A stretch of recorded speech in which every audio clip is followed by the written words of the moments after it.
sono rimasto impressionato dal vostro coinvolgimento e ne sono orgoglioso.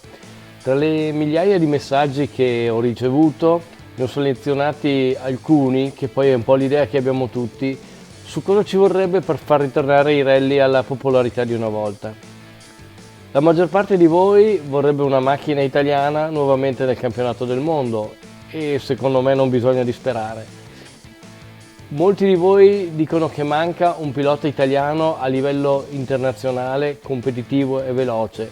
Però se guardiamo il rally di Monte Carlo proprio di quest'anno, appena concluso, sì, ci sono un paio di ragazzini italiani che stanno andando molto forte e questo mi dà veramente una grande fiducia. E poi la televisione, effettivamente i rally in Italia si vedono poco in televisione.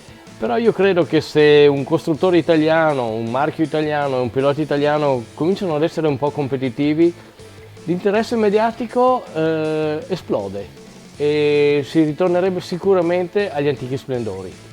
La XAI e la federazione stanno valutando dei nuovi regolamenti. Allora io vi faccio una proposta. Datemi voi delle idee e delle opinioni, le vostre idee per far migliorare il mondo dei rally e per vedere se finalmente riusciamo a divertirci come una volta.